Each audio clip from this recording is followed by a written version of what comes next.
A dogged batting display from Hampshire on the penultimate day of their LV County Championship match with Surrey at the Kia Oval means that this very important second division match is heading towards a draw. The home side will need 17 wickets on the final day. Day 3 got underway with Surrey looking to add to their first innings score of 382 for 5, but they were set back when they lost Jason Roy to the morning's first ball on his overnight score of 114.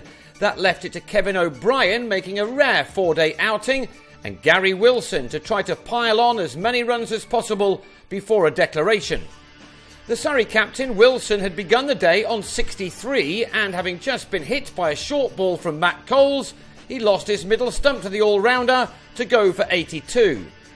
O'Brien then timed a shot off the same bowler so well that he was caught in the deep by Brad Taylor for 17, leaving with a total on 430 for 8. Still, Surrey batted on and it was time for some fun from Tim Linley and Gareth Batty, who both enjoyed playing some shots. This was especially true for Linley, who doesn't have the greatest ever record with a bat in his hands. He made 21 while Batty helped himself to 27 as 44 more runs were added in 7.5 overs before Wilson called them in 25 minutes before lunch with a total on 474 for 8. Hampshire's first mission was to get through the few overs before lunch. There was time for Linley to go up for one of his now famous appeals for a leg before against Jimmy Adams. It was certainly close. The visitors got to a score of 13 without loss by the break, but after it, Michael Carberry threw the kitchen sink at a ball from Matt Dunn and edged behind to go for 6. This was a big session and Surrey were pumped up for it. Zafar Ansari nearly had Will Smith taken at slip, the edge falling a fraction short of Roy. This was championship cricket at its best, with both sides going at each other. For Hampshire it was mostly about dogged defence, but both Adams and Smith scored runs when they could. Smith in particular is in very good form right now, and he needed to be. On another day, he would have been out more than once though. Rory Burns dropped a tough chance to his right at short leg off Batty, while Roy missed a slightly easier opportunity at slip off Ansari. Neither were anything like gimmies, but both were catchable. Smith was on 16 and 22 at these incidents. Runs were not easy to come by, so huge credit has to go to both batsmen for their efforts. Adams secured a crucial 50 at the top of the order with this boundary, his 6th. He'd faced 108 balls for his half-century, one which was keeping his side's head above water.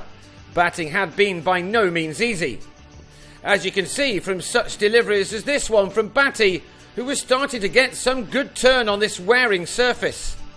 Yet these two were able to bat out the afternoon session, by the end of which they carried the score to 118 for 1.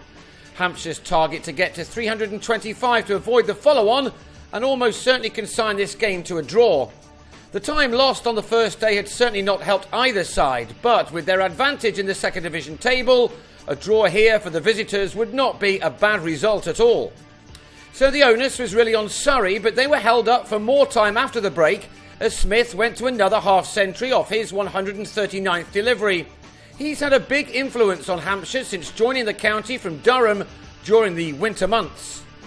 His partnership with Adams had added 129 runs in 50 overs when it was broken by Batty, who pushed one through to have the Hampshire captain LBW for an excellent 79.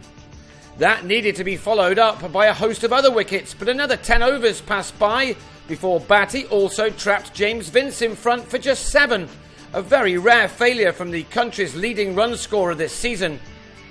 35 minutes after tea, with Smith still denying the home attack as he moved on to 61, bad light took the players off and that was soon followed by rain, as yet more time was lost in this contest. They didn't get back on, which means that Hampshire ended the day on 167 for 3 from 70 battling overs.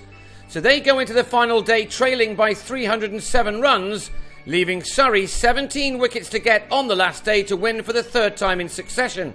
Hampshire should be able to keep a 16-point gap between them and their hosts.